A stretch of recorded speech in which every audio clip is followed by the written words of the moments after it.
और आगे बढ़ते हैं। गाजियाबाद में सूर्या मर्डर से जुड़ी हुई एक खबर सामने आ रही है। अभियुक्त असद के घर पर पुलिस ने नोटिस चस्पा किया है। अवैध कब्जा हटाने के लिए इस नोटिस को चस्पा गया है। बाकायदा ढोल नगाड़ों के साथ प्रशासन ने पुलिस की मौजूदगी में इस नोटिस को चस्पा किया है और इसमें लिखा गया है कि 15 दिन में अवैध कब्जे को हटाने का अल्टीमेटम है। माना यह जा रहा है कि बुलडोजर की कार्रवाई भी अब असद के घर पर हो सकती है और उसी के मद्देनजर सूर्या मर्डर केस में असद के घर पर प्रशासन के लोग ढोल नगाड़ों के साथ पुलिस की मौजूदगी में नोटिस चस्पा करने पहुंचे हैं और यह बाकायदा उसके घर के सामने मुनादी भी की जा रही है कि 15 दिन में जो अवैध कब्जा है उसको हटाए या फिर प्रशासन बुलडोजर के जरिए उस कब्जे को हटाएगा।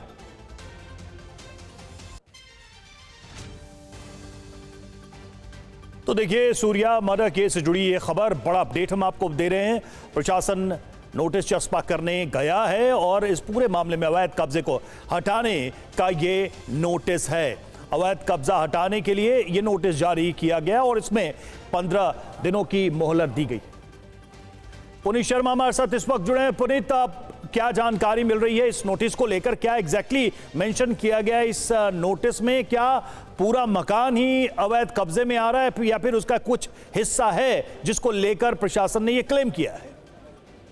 देखिए, गाजियाबाद का सूर्या मर्डर केस बेहद ही सेंसिटिव केस हो चुका है क्योंकि इसमें आज प्रशासन ने नवाब, जो कि असद का पिता है और नवाब भी मर्डर केस में गिरफ्तार किया जा चुका है, उसको नोटिस जारी किया। उसके घर पर नोटिस चस्पा किया बाकायदा मुनादी के जरिए कि खसरा नंबर 70 में जो ये भूमि जिस पर ये मकान बना हुआ है, ये दरअसल बंजर भूमि की श्रेणी में आती है और कब्जा करके अवैध तरीके से ये घर बनाया गया है, जिसको 15 दिन के अंदर जो है अवैध कब्जे को हटाने के लिए कहा गया। अगर नहीं हटाया गया तो प्रशासन इसको खुद ही हटाएगा, यानी कि बुलडोजर के जरिए इस पूरे मकान को ध्वस्त किया जाएगा, वहां से जो अवैध कब्जा है हटाया जाएगा। एक बात साफ हो चुकी है इस नोटिस के जरिए कि जो मकान असद के पिता नवाब ने बनाया था वो बंजर भूमि पर था, अवैध कब्जा किया गया था और उस अवैध कब्जे पर अवैध तरीके से अतिक्रमण करके ये मकान बनाया गया था, जिसको लेकर के प्रशासन बुलडोजर चलाएगा। दूसरी बात, सूर्या मर्डर केस में लगातार जो लोग थे, परिजन थे, आसपास के लोग थे, वो सभी मांग कर रहे थे कि सूर्या का एनकाउंटर हो और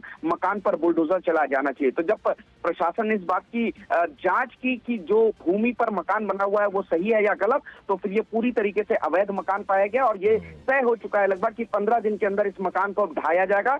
चूंकि नवाब को खुद ढहाने के लिए कहा गया, लेकिन नवाब जेल के अंदर बंद है, तो अब लगता यही है कि अतिक्रमण बुलडोजर के जरिए ही 15 दिन के बाद हटाया जाएगा। ठीक है, तो शुक्रिया पुनीत इस जानकारी के लिए। तो गाजियाबाद का सूर्या मर्डर केस, इस पूरे मामले में अब अभियुक्त असद के घर पर नोटिस चस्पा किया गया है और उस नोटिस में साफ तौर पर कहा गया है कि जो अवैध कब्जा करके घर को बनाया गया है उस कब्जे को वो हटाएं या फिर प्रशासन 15 दिन बाद इस कब्जे को हटाने के लिए मजबूर हो जाएगा।